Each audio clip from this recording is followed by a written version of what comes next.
Welcome to 2026 Fantasy Plus. If you watched last week, the last show was the New Year's show, and I was alone. But this time, I've got some pals for the off-season party. Here we are. Got Alec Giannakopoulos and Phil Pinarski. We're going to be talking off-season. We've got players that are moving, players that are going to be drafted, teams that need help, players retiring, coaches leaving. We've got all kinds of stuff to talk about. We're going to be going on the every other week plan in the offseason. Plenty to talk about. If you've got fantasy, you got keeper leagues, you got dynasty leagues, or even just a redraft and you want to think about what's ahead, this is your place. Fantasy Plus in 2026. Alec, Phil, any thoughts to start us off? I'm doing great, personally. I'm living the dream after the Bears beat the Packers for the second time in 30 days. This isn't my off season. Now next week probably will be, but I'm enjoying it for as long as I can. Living the dream out here. There's only one person who gets the first overall pick in the draft, and that's my guy Phil. Hopefully he's doing all right. Yeah, you know what? I think I'm glad the season's over. I will say that. I think you can look at getting the number one pick at two different ways. You could say, oh my gosh, we had a really bad season. What are we going to do now? Or you could be like, hey, you know what? This is a pretty strong draft class. There's some guys out there that you've got a couple of options with the number one pick. And with a team as bad as the Raiders, you can fill a bunch of different positions. You don't have to really settle for one guy. So again, I'm pretty excited for the draft, honestly. And I'm going to say it first off, we don't know how long the Bears will be good. They could be bad next year. But they only got to this point because they had the first overall pick 3 years ago. So it's a great spot to be in. I think it might take the Raiders a little bit longer than 3 years to get to where the Bears are right now, but we'll see. We could be right back in the basement next year, so I'm not going to call my shot. And this is a great place to be because we're going to be talking about off-season all off-season. All off-season. We got months to talk about the off-season, all the way through August. Let's start with some coaching changes. If your team's listed here, I'm sorry. Callahan and Daboll got the axe early in the season. Then right when the season ended, Raheem Morris, Kevin Stefanski, Pete Carroll, Jonathan Gannon, John Harbaugh, Mike McDaniel, and then recently Mike Tomlin all let go. Any thoughts on those and how it's going to affect the teams moving forward? I think Stefanski was a kind of a surprise, but also he'll get snatched up, right? Harbaugh will get snatched up. Tomlin's got to be. Yeah, there's 9 openings, which is impressive. Usually we're somewhere in the 7 to 8, 6 range. 9's a lot, and this is kind of a different coaching cycle than last season. Last season, you had the two big offensive gurus and Ben Johnson and Liam Cohen hit the market, and then a lot of people were looking at Vrabel too, because he had that experience.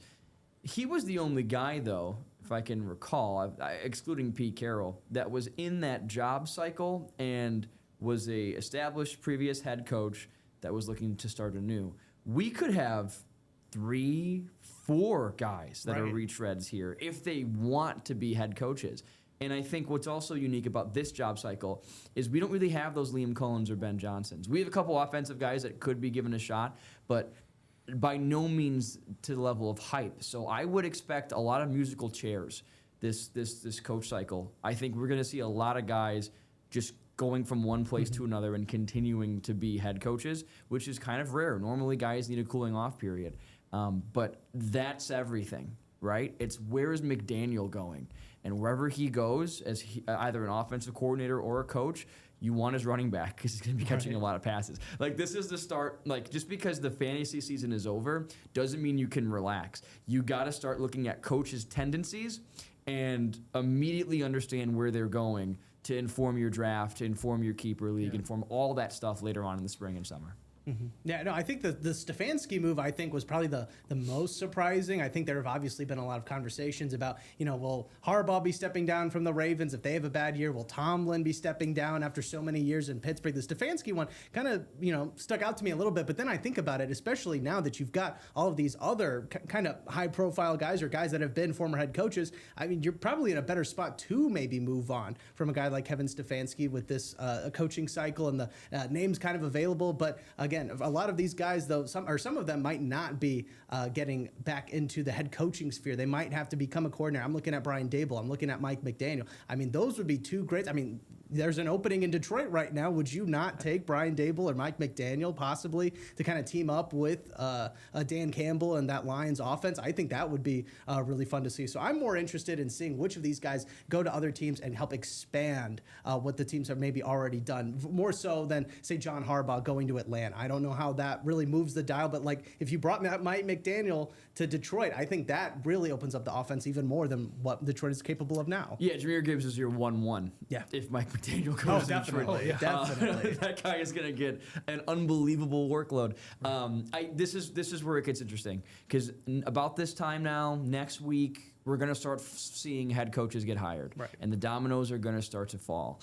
And that's the question that I think is the million-dollar question for this coaching cycle is, do guys like Mike McDaniel, Brian Dable, do they get another head coaching job, or do they become coordinators? Because the demand for offensive play calling head coaches is always going to be the highest. You saw what happened here in Detroit. You lose a play caller, and there's a little bit of adjusting you have to do. Coaches and organizations love to have a guy who's there calling plays all the time. So is that demand going to be high enough to get McDaniel, to get Dable elevated, or will they once again be OCs having to earn that second shot? Because there are so many good resumes out there, like Tomlin, Harbaugh, etc. I don't think Pete Carroll's finding another job, but I that point stands where it's like, do those guys get those jobs, or do these established coaches get first dibs? Go ahead, Phil. Go ahead. And another thing just real quick about it. I mean, one guy I would love the Raiders to go out and grab would be Brian Flores with the Minnesota Vikings right now. But then that opens up the question of what happens with Minnesota. You know, their defense really kept them in games, and they were pretty good fantasy-wise. You know, if Brian Flores isn't there, are you maybe picking that Vikings defense? You know, these are things to also maybe kind of consider as the coaching cycle goes forward. And I think just from a fan standpoint as well, this is the most important thing. I think if the Bears and Jags could teach us one thing, a coaching hire changes organizations. Those are two organizations that got clowned for being, rightfully so, organizations that spend a lot of time in the cellar. I mean, let's not forget the Urban Meyer hire, right? But like, this is what defines everything. If you can get a good coach, you get a good team. It's almost that easy. And a lot of it comes down to fits too. This is exciting. Yeah. Let me throw this out there, because this list does not include coordinators. This is just the head coaches. Washington, Kingsbury's moving on. One of these guys could move up with Jaden Daniels, and he's coming back from his arm injury. Maybe he's got plenty of time in the offseason. They benched him. I think Jaden Daniels becomes interesting, especially considering if he gets a Mike McDaniel or he gets a Stefanski. You know, depending on who he gets, or Dayball is a great quarterback coach. You know.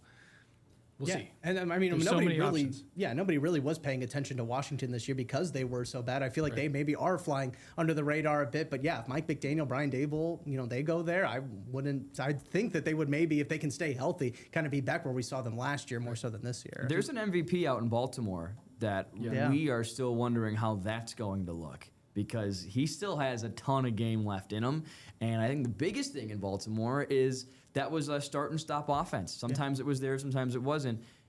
The right coach can turn a guy who is the third or fourth receiver on that team into all of a sudden a viable flex, a viable fan. It changes everything.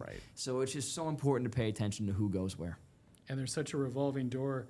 I'm trying to remember the Chargers. Did they let Roman go? They did. So now you got Chargers have an OC opening too. So I mean, there's just so many options here. Let's go next from coaches to free agents.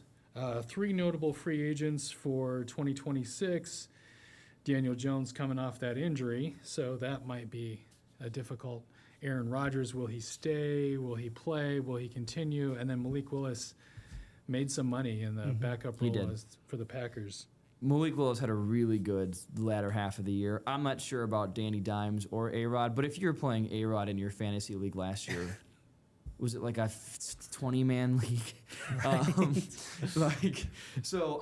don't see fantasy viability in those two, but I wouldn't be surprised if a team goes to Malik as a gap guy, as a guy they can sign for a modest, and by modest I mean like $12-15 million a year contract to test out while they try to evaluate where they want to go at quarterback. And Willis performed very well in those times out in Green Bay when Love went down. He's mobile. He likes to run a little more than Love does. He trusts his legs a little more often, but he's got a solid arm. I think there is some serious fantasy viability there because as long as you're a two-way player and you're able to keep your head on straight, you can get points no matter what. I think you're missing somebody, Aaron. Where is Phillip Rivers on this list? You don't think he's coming back for another year? I mean, I really liked what I saw from Malik Willis really over the last couple of years backing up Jordan Love. But again, I think all three of these guys, you're probably looking at them as being backups more than likely next year. But I mean, we've seen how important the backup quarterback game is, and especially if a starter goes down, especially if you think Malik Willis maybe signs with a team like Baltimore, maybe with a high-powered offense under a new head coach. Maybe if Lamar misses a game or two, he steps in, maybe he's able to fill that gap in as best as he can. Kind of, it's almost impossible to replace Lamar Jackson, but you might be able to spot start here and there, pick up a couple of fantasy points. So again, he's a name I'm really looking out there for. Daniel Jones coming off an injury, Aaron Rodgers being as old as he is. I don't know about either of those guys. You know, it's funny with that graphic. I think it's Malik Willis can go to either of those two teams. Yeah, I think those are perfect signings for him, either Indy or Pittsburgh. Teams that don't want to commit draft capital to a rookie just yet, but want to kind of reevaluate and just get a guy for a couple years who they can trust to start. I think he's earned that opportunity. Maybe a bridge quarterback. Yeah. The next couple categories get a little more interesting. Travis Etienne with the Jaguars, Breece Hall with the Jets, Javonte Williams back with the Cowboys after the flashes with the Broncos, and then Ken Walker III, Seahawks. Yeah, this is fun, and these are all guys, top to bottom. Yeah, that I think if put in the right spots could really change the outlook of your fantasy team. Kenneth Walker is the most frustrating one. Everything screams bell cow running back, and he's just not. But that could very well be his system, right? I think all these guys are talented. All these guys are, most of them are high-value picks in the actual NFL draft, in a lot of fantasy drafts. So it could very well be put this guy in the right position and watch him shine. And those are four guys, I should say, you want to watch. Yeah, and I mean, we've seen flashes from all four of them on the teams that they're on right now that could, if the teams did want to re-sign them. Now, it's going to be interesting to see if you take Kenneth Walker, for example, he might want to have kind of more say in the backfield or have more carries and not split it up with Charbonnet or something like that. So he might be wanting to go somewhere else. And if maybe he gets with the right system, the right quarterback, the right offensive line, I mean, he could be in for a huge day. I mean, all those guys, I think, are going to be having teams call them kind of off the hook, especially since everybody besides Kenneth Walker, they're done for the year now. Yeah, those first three are pretty young. I mean, Javonte really earned himself his keep in Dallas this previous year. Breece Hall has obviously shown a ton of potential, hampered by injuries, hampered by other things. But, I think it is not outlandish to say any one of those four could go to a different spot and really shine. That's super interesting. I'd be surprised if the Jaguars don't keep Etienne. He's a key to that team, man. And we'll see if they work something out or they tag him. Same here. And that begs to be said, too. All four of these guys could come back to the teams they're currently on. I don't know why Breece wants to stay Jet. But he make the most money there, probably. More power to him. But any of these guys could stay where they are. It's just, it's always. And I also want to say it goes the other way too. Teams sign running backs and don't know how to use them, and those marriages do not go well. So it's important to, like we were talking about with fit of head coach, watch these guys during camp, see who's getting the snaps, see who's getting a ton of respect and a ton of attention, because stuff goes south just as easily as it goes north here in fantasy. I mean, as a Travis Etienne owner this past year, I mean, you saw it kind of, the fit just worked better when he was more involved in the passing game than in the running game. So again, if he maybe were to leave Jacksonville and they're like, hey, you're going to be our every down running back, we're going to hand you the ball off, you're going to run straight out the offensive line, that might not be suited best for his talents. Again, if you get him on the outside on a swing pass or, on a screen or something like that, that's when he's most impactful. Landing spots are going to matter for these guys.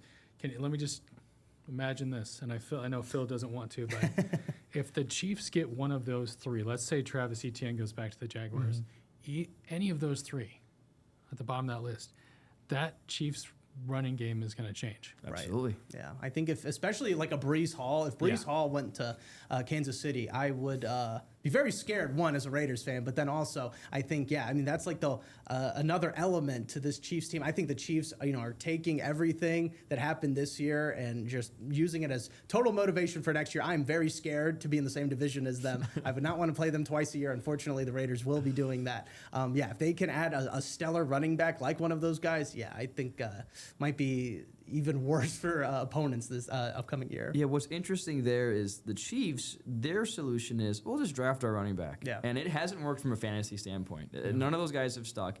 So it's an interesting angle to take a guy with experience, with history, and to fit them into the Reed offense, because what's so interesting about that Chiefs offense is how frustrating it's been from a fantasy point of view. Yeah. Receivers and running backs. If it's not Travis Kelce, who didn't have a good year this year, or Patrick Mahomes, you don't know who's getting points in general. So that could be a big change for owners if they start taking a swing at established names and stop bringing out a bunch of draftees and lower free agents and having them fight for who gets what their targets and snaps. Yeah.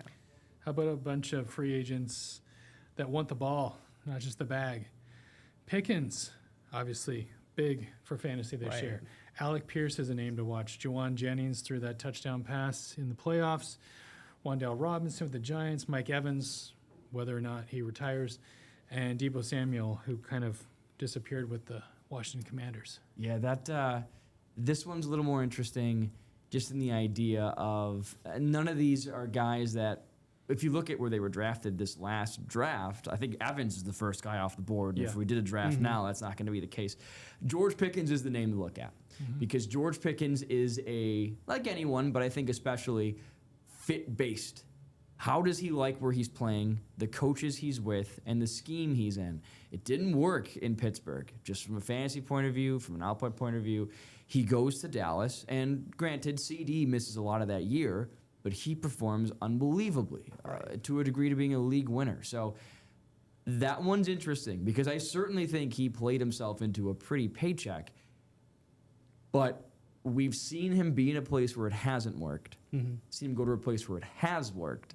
Is he going to stay where it's worked or just take the biggest offer? And now do fantasy owners take the risk of, well, is this going to be a position that he can succeed in or not? He's the biggest boomer bust in this free agent window. Yeah, I think if George Pickens sticks with Dallas and he's got CeeDee Lamb on the other side getting a lot of attention as well, or if he maybe goes somewhere else and they already maybe have a number one or a solid number two wide receiver alongside him, I think you can't put him in a situation like he was in Pittsburgh where he's the main focus of that passing offense. So I think if you keep him with a guy that can also attract a lot of attention, he's going to have a really good season upcoming, and I think, you might be reaching on him in one of the earlier rounds too if you can grab him. Outside of that, obviously I like Juwan Jennings, Alec Pierce. These are good flex options, maybe receiver two in a pinch. Mike Evans, of course, obviously a question. Just from a fan standpoint, you don't know what he's going to want to do. You're obviously going to be paying attention because he does bring a lot of excitement, and he's been around for so long. But I don't think, any of these guys, I would be curious to see what they're really getting as far as free agent offers. Now, there are other quarterback, running back, wide receiver free agents, but I was just going through the top ones. This next list is going to look kind of like a disappointment list. Kyle Pitts had a resurgence. I think he was the top 10 this year. Yeah. He had a solid end of the season. And Njoku was injured, as Phil knows. And then Isaiah Likely has all the potential in the world, but he's behind Mark Andrews. Does he go out and get a bag of money for somebody? I think all of these names are going to be. I don't know. Yeah. What do you guys think? I think Pitt stays, but I think the other two move. My favorite thing is the gymnastics people go through in the last 4 years to draft Kyle Pitts. Now it worked this year. Yeah, right. If you waited, because it took him some time, but it worked this year. And I think if he goes somewhere else, all right, we're doing this again. We're going through this. Well, I think he could really succeed in so-and-so's system and be a top three. He's a talented tight end, and I think he was very dependent on who was throwing him the ball, as is anyone. Yeah. But once Kirk got out there, he really liked throwing it to Kyle, and that was great. That one gives me pause because what is that situation in Atlanta? Anyway, if he comes back, there's a lot of questions, and New coach, new coordinators, everything. Yeah. Right. So we all know that receivers are super dependent on their quarterbacks. Tight ends even more so because they usually get fewer targets. Right. So I would we got to wait, especially on Kyle Pitts. Njoku and likely, okay, like those are guys you take as backups. And I don't know if a change of location would really turn around either of their fantasy chances. You also never know. That's the fun of fantasy. But it's the Kyle Pitts question that kind of leads that position group. Yeah, I think if Njoku can stay healthy, I think he could be in for a bounce back year because you got to think he was dealing with those injuries, and there were a couple of them. And then also the fact that Harold Fannin Jr. Popped off this past season. And so I think having him in the mix, if he goes back to Cleveland, I would maybe steer clear unless you're looking for maybe a backup, maybe not to Harold Fannin. But, if you were looking for a backup tight end, that might be the move. If he goes somewhere else, though, where he can be, competing a lot more for those reps, and maybe even be that number one target again in an offense, I could see him having a huge bounce back season. Any last thoughts on the free agents before we go to break? We got to look out for trades too. Yeah. Yes. Because trades are where it gets even more fun and it comes out of nowhere, and that could turn everything around. So this is, as a guy whose team is usually out of it by November, this is my favorite time of the year because this is the time of what could be, and we don't take too much time after the Super Bowl before all this picks up and we're off and running. So. Exactly. So we're getting you ready. We're going to go to break. We're going to come back and we're going to have our first talk about the draft. The NFL draft is a couple months away, but we're going to be talking about it next.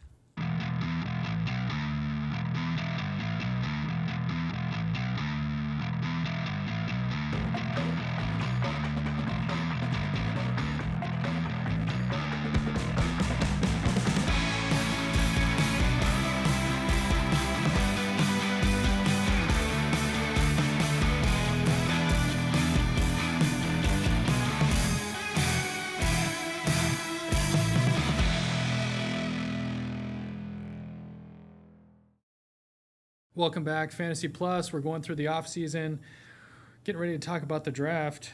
With me, Alec and Phil. It's my Mel and Todd. Yeah, which there one? We go. Dibs on Mel. Okay, I'm glad you picked that. I want that hairline. You guys don't even know what I did. What did you How do? about this? Oh, there we go. Wait, does that mean I'm Mel? It's all because of the hair. I mean, come on. No, and the glasses probably. Yeah, hey, yeah, you know what? I You get used a good photo of Mel Kiper. I will give you credit for that. Thank you for doing that. I spent some time on that. There we go. A little bit. I thought that'd be a fun way to start it off. Yeah. Well, I'm going to talk about Shadur Sanders for the next 2 hours. Wait, can I do this? That almost worked, right? Yeah. From there to there, that pretty much go. works. Yeah. It lines up. Okay. Here we go. First round. Got the Raiders, Jets, Cardinals, Titans, Giants. A couple of those teams, 4 and 5 at least, have a quarterback. So we know what number one is, right? Phil is over. Do we know what number one is by now? You guys are drafting Mendoza, right? Here's my only concern. I wanted to give you the floor. Take it away. That's my only concern with drafting Fernando Mendoza. I obviously really like Mendoza. He's the Heisman. He's probably going to lead Indiana to a national championship, which can't believe we're even still saying stuff like that. But I'm only worried about it because this team has so many issues, both on the offensive and defensive side of the ball. As big of a splash this team needs to make with a brand new coaching staff. Tom Brady's coming in. He's trying to shake everything up. You want to reignite this fan base. You want to maybe go for a big splashy pick like Fernando Mendoza. But I think we've seen it far too often. You need to have good offensive line play. You need to have good defensive line play. Would it be crazy to maybe extend and maybe even reach on a guy at 1? Probably, but I think that is the move, or should be the situation you're kind of looking at. Fernando Mendoza would be cool to have. I don't know how he fits in with like the Raiders culture. He seems like a very nice guy. I don't know how he fits in with the black hole and everything like that. But I think you could, like I said earlier, you can go in a bunch of different directions with the Raiders. But I don't know if Mendoza is the surefire number one pick at this point. My answer is, my take is to draft him because you hopefully are never picking 1-1 again for the next however many years. So, As somebody who's watched a lot of Raiders seasons, I get it. Yeah. Right? But the hope is, like, teams trade 3 firsts to get to where you are. Yeah. And there's a reason why they do that, because you can draft a franchise changer at 1-1, and it's hard to be this bad. Sometimes you run it back and you're drafted 5th or 6th. So strike while the iron is hot.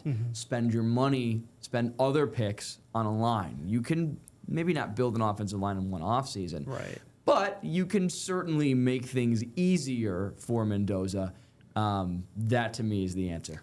But I think also kind of on that, you mentioned it. I mean, if Arizona maybe wanted to jump ahead of us, and trade back, I wouldn't mind if the Raiders possibly got traded the pick away and then got some, really decent pieces back, especially if Arizona is maybe wanting to move off of Kyler Murray. Hey, you know what? Vegas might take him for a year or two, rest of his contract and everything like that, while moving back just only 2 places in the draft. I mean, this is a pretty good draft. I would not hate that move either, honestly, if they did decide to move off the number 1 pick. What's crazy about this draft, as of right now, the way it's shaping out, is with Moore staying in Oregon.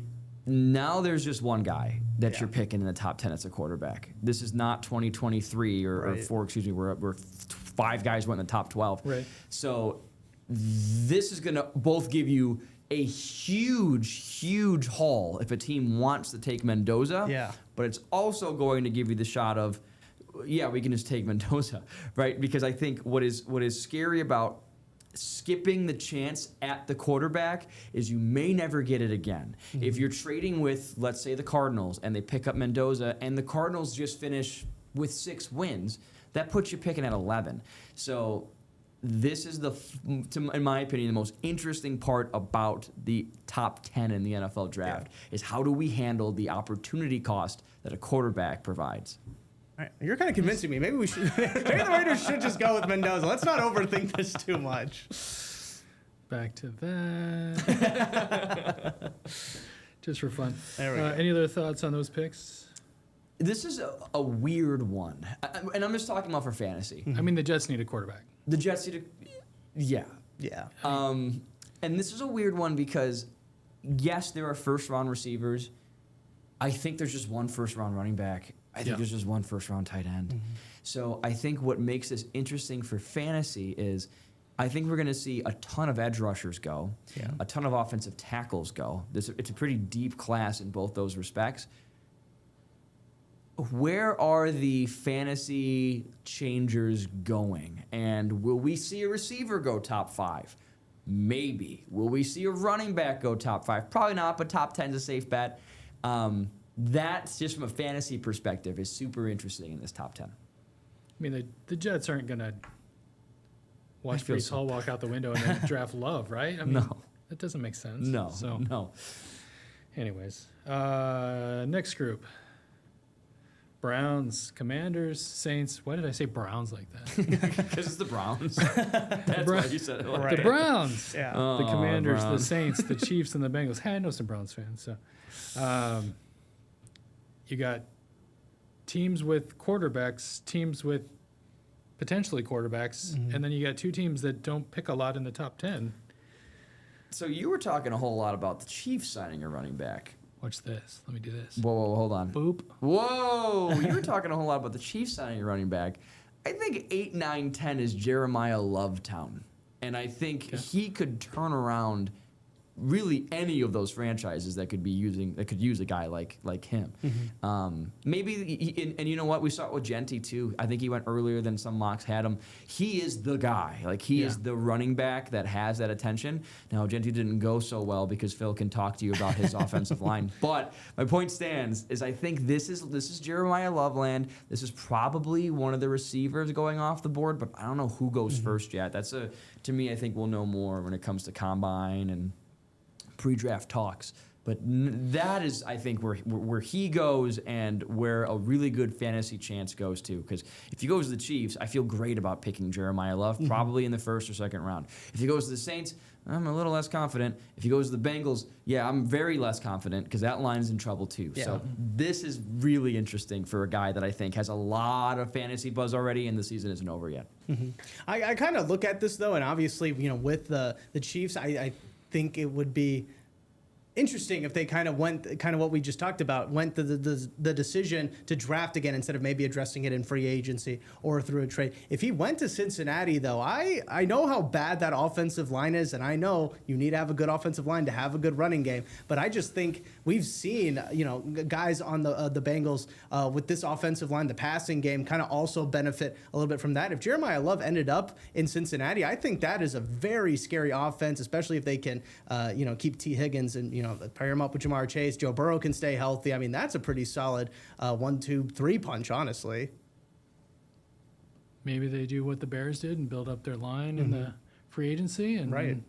get some hits in the draft. Give yourself a shot, yeah. It will depend on if he is available, though, because like Alex said, I mean, Saints, Kansas City, I mean, all of those guys, I would honestly, there are a couple teams that even in that top 5 that might even reach on him a little bit. The narrative about running backs has shifted so much in 15 years, 10 years, that now running backs are, again, a prized possession. I mean, it used to be... It was like 2 years ago. Yeah, Right. well, yeah. Especially because we see how important the run game is now in the modern day NFL. 10 years ago, it was like, what do you mean we're drafting a running back at 10? Just draft a guy in the 4th round, he'll be just as good for you. But those guys are real game changers. We saw it last year in Jetty. We're seeing it this year in Love. I don't see him surviving past 10. All right. How about, actually, going back real quick, 3 of those teams have established quarterbacks. That's right. You could say that the Browns have a quarterback. Saints have a quarterback. Yeah, I liked what I saw from Chuck and Chuck Shador. and honestly. Shador did okay. So these teams definitely, like Alec is saying, could be in the running back market. Okay, 11 through 15. We got the Dolphins, the Cowboys, the Rams. There. That was appropriate for a rival, right? How lucky are the Rams, though? I mean, Yeah, they're in that's like divisional round and 13th already. because of the pick with the Yeah. Falcons. So that's how they got 13, although it could have been better if the Falcons would have won. And then the Ravens and the Buccaneers. Yeah. I think it'll be interesting. I really want to look at what Baltimore decides to do because, again, this is a team that just had a lot of bad breaks this year. I mean, this is still a really good team. It'll be interesting if they maybe decide to, again, maybe address a receiving option for Lamar, if maybe they're going to stick to what they normally do and pick somebody on the defensive side of the ball and kind of build up that secondary that got torched a lot in the year. In this group, that's the team I'm most curious to see what they decide to do. Obviously, we just mentioned the Rams, the fact that they're as good as they are. They get a top 15 pick as well. I mean, we'll be curious to see how they decide to add to this team and really where they end up this season too. Yeah, because you look at where they're picking at 14, Boop. and there's going to be a receiver on the board. I don't know if it's going to be Tate or Lemon. I don't know who's going to be around there. There will be a receiver on the board, but if you look at that board, at the same time, are other teams ahead of them going to move on with their receiver positions? Like, will Dallas be trying to replace? If Pickens leaves or something. That's right. If Yeah. Pickens leaves, will Miami move on from the receivers they're pouring money into? So Right. that's will where Tyreek Hill even be ready for the start of the season? great question. Yeah. So this is kind of like I think teams have been so big on if you have the pick, just get the guy who's worth that pick. Yeah. And I think that's kind of hit and miss.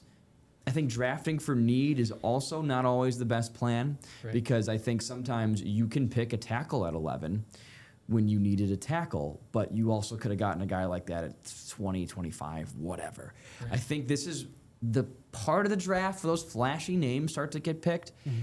I just don't know. This is a really interesting middle of the draft order too because a lot of these teams are still good. The Yeah. Rams are still in the postseason. The Ravens, I think we could all agree, a sleeping giant. Yeah. I mean, if they had seen a couple things, and they could be right back there. So this is a really interesting 11 to 5, and we just passed the Chiefs too. Yeah. So it's just I think this part of the draft is really interesting because these teams aren't bad, and a couple of new faces and a couple good signings could have them right back to where they were. All right. Last 3 we're going to talk about today, the Jets. this is their Sauce Gardner trade, so they're at 16, and the Lions are 17, and the Vikings are 18. Bet you feel bad about winning that game, Vikings. The rest of the draft is determined by the playoff teams, but we're Right. just talking about the non-playoff teams today.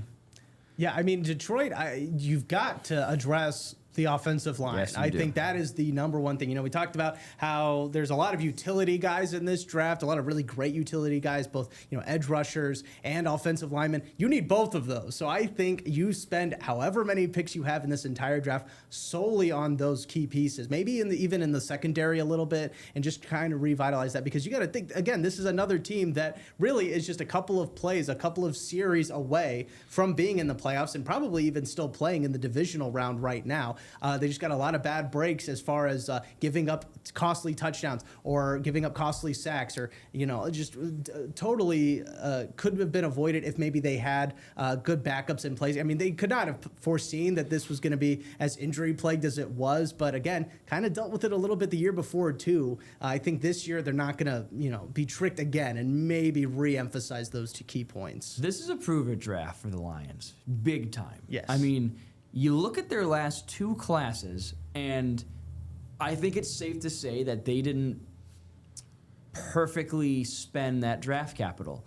You used 3 third-round picks for Isaac Tesla, and he didn't get more than 20 targets.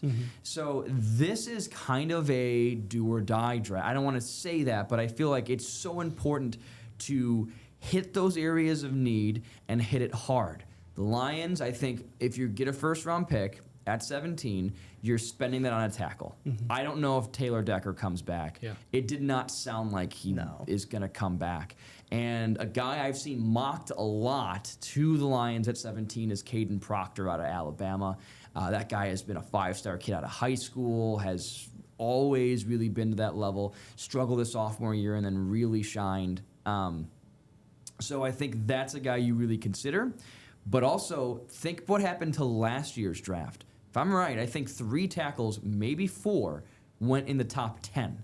There is a insatiable hunger for offensive tackles. Yep. Those guys don't hit free agency. You look at the free agent tackles this year, there's like 2 starters that are going to hit the market. So you got to watch the board, and you got to play it. And I think the Lions, who I think are known for getting their guy, they got their guy in Gibbs, they got their guy in Tesla, they got their guy in JMO.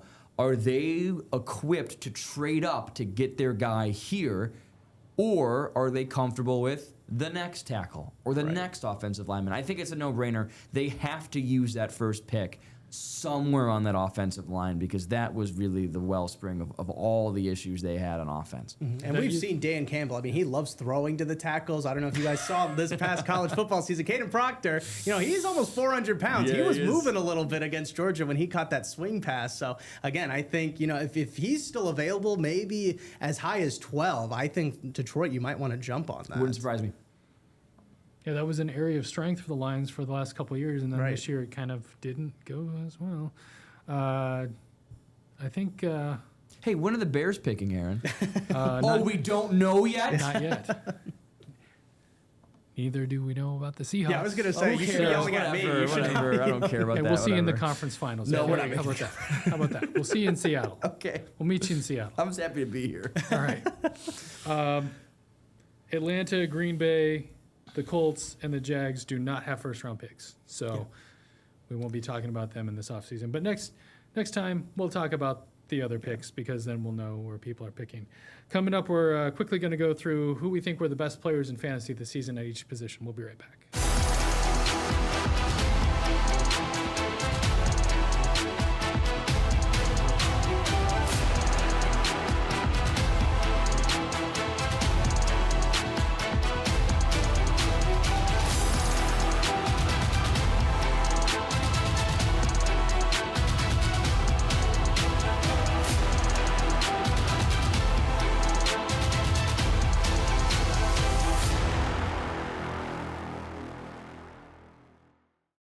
All right, welcome back, Fantasy Plus. We talked about the draft. We talked about the coaches. Let's take at least one more look back at 2025. Phil and Alec. Who's the best fantasy quarterback? These are the rankings on ESPN and their average fantasy points per game. Allen, Stafford, May, Prescott, Lawrence. It was a season. Or add your own. It was a season of leaps of faith. I mean, you look at this list here, just Josh Allen, if you told me it would be top 5 going into the year, I'd go, yeah. The other 4, shockers. You know, guys in May, you know, he was an up-and-comer, but I don't think anyone had him at number 3. I think Caleb Williams is number 6 or 7. Like, some guys, Trevor Lawrence, really were able to shine under new schemes, new teams. And then you had a couple Renaissance guys in Stafford and Prescott who have been there before, certainly, but I don't know if we all thought that Matt Stafford would be playing for an MVP or Dak Prescott would be averaging near 27 a game. So a year of leaps of faith and a year that was rewarded by anyone who took them. Yeah, no, I feel dumb not picking Dak Prescott. I had him and Justin Herbert, and I honestly thought Dak Prescott would be in tune for a really big year because they added George Pickens. But, you know, I kind of bought into the, you know, Dallas is tanking this season with all the moves that they're making. You know, it was right after they traded Micah Parsons, so there were already questions about that. So I let that play into my decision-making there. Won't happen next year, I promise. But I think you look at what Dak Prescott was able to do. If they're able to re-sign George Pickens and Javonte Williams, I mean, what's not to say he does it again under you know, a second year under this system. But Matt Stafford was clearly the best quarterback this year. I mean, just what he was able to do. And that Rams offense, I mean, you know, they're in the playoffs. They're still, you know, beating teams the way that they are through the passing game. And, you know, I don't know how old he is exactly. The fact that he's, you know, up there in age and still doing this, I mean, you can't be more than impressed by that. And think back to August. Yeah. How many of those guys were picked after the 6th round? And that's the biggest thing about fantasy football Yeah, quarterbacks. didn't include ADP, sorry. Yeah, like Jalen Hurts was going in the 4th round of every class. Jaden Daniels. Nope. Yeah, Jaden Daniels missed half the year. Lamar Jackson, the guy that goes early. Patrick Mahomes probably. Yeah, Joe Burrow. Like none of those guys here, and you know, a lot of it's due to injury, but it's always why I'm so cautionary to people about picking up quarterbacks so early because yes, that's the most important position on the field.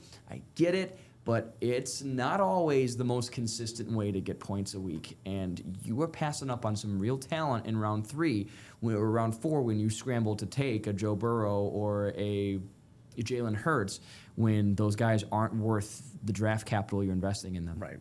And of these guys, 2 of them aren't known for a lot of rushing yards. So that proves that maybe the pocket passer might be back in fantasy. Or my biggest piece of advice, if you miss your dream quarterback, do not panic draft the next guy. Right. Just get a pocket passing quarterback because you never know. A guy you took in the 8th round could be leading you to a fantasy championship. Especially a high-powered offense. Right. Yeah. Well, you look at Jacoby Brissett. I mean, he's not exactly a spring chicken, but when he came in, I mean, he saved me a couple of times this season in a backup role just because he was throwing 50 times a game. Yeah.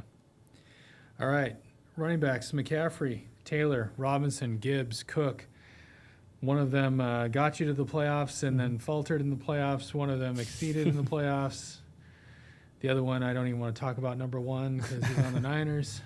But this is like the other thing, too. If we're talking about draft value, these are all guys that went in the first 3 rounds, safe to say. I would say first 2 for most. Yeah. Running back, man, is it not, I don't want to say predictable, but it's usually worth the early investment as long as you're picking on the right team here. But Christian McCaffrey, man, this is a guy that we were all scared of. Yep. He did not. I mean, I was in a couple leagues. We went 4th round, right? Yeah. Because there were so many fears about his injuries, and if you took the leap of faith, you were rewarded because he's the best running back when he's healthy. So it was, those guys are guys that you expect. Those are your bell cows. Those are your guys that get a lot of volume, and they did their jobs, as assigned. Mm-hmm. Well, and again, I think it also re-emphasizes the importance of the running back because you look at a guy like Bijan who went number 1, number 2 in probably 99% of all leagues, and he was still 3rd, and people said he had a down year. So again, if you're thinking that the running back, I can pick up a guy later, I'm going to, maybe pick somebody else, a receiver, maybe with that first pick, I guarantee you definitely want to invest early in those running backs because you can just see, a guy who has quote unquote a down year is able to provide you 20 points a game. And Jack went back and forth on Gibbs or Robinson with the number 1 pick. So that just shows that's he was fine either way. Yeah. He was fine either way. Yeah. Moving on to wide receivers. All right. Jackson Smith and Jigba. There tonight. Puka Nacua. Amon-Ra St. Brown was steady. George Pickens came on when the the Cowboys need him because Lamb was out, and Jamar Chase is just steady. He's been top 5 pretty much every year. Yeah, I mean, say what you will about Sam Darnold, but all of these guys, I mean, you just look at their quarterbacks, and they're guys that, are going to, 1, throw a lot, and 2, are going to put the ball where it needs to be. So, again, I think when it comes to receivers, you do look less about the player and more so about the scheme, who they're playing with, who's throwing them the ball. Are they a passing forward team? Are they a running forward team? I think those are the things you kind of pay attention to, and I think the top 5 really reflect that a little bit. Smith and Jigma is a perfect reason why we talked so much about coaches to start this show. It's all about fit and where you are. Smith and Jigma was invisible when he was playing under Bears legendary offensive coordinator Shane Waldron, who lasted 8 games. He was invisible, right? He goes to a new system, he adopts a new system, new coach, new everything, and all of a sudden, the guy is like getting 80 yards a game. Right. So sometimes it's there too. I remember when Smith and Jigma was like a freshman or a sophomore in college, and you just saw it. You knew it was there. So sometimes it breaks down to where is the fit? And I think a great project, maybe that's the wrong word, but potential version of Smith and Jigba for 2026, it's Marvin Harrison Jr. Put him in a new scheme with a new coach. A guy that talented might just be the guy we thought he was back when he was in college. Yeah, I'm happy with Njigba, and I'm happy that Metcalf went away and we got some extra draft capital for it and turned it into other players. So Yeah. happy there.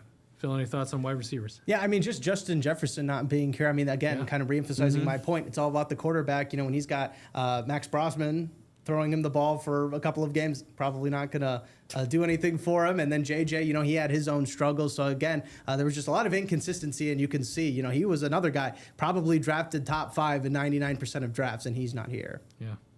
All right, quickly moving on to tight ends. Trey McBride, no surprise there. If you played against him, you hated it. If you had him on your team, you loved it. We talked about the Pitts resurgence, Goddard, Kelsey, Fannin. You got some familiar names, and then you got the rookie Fannin.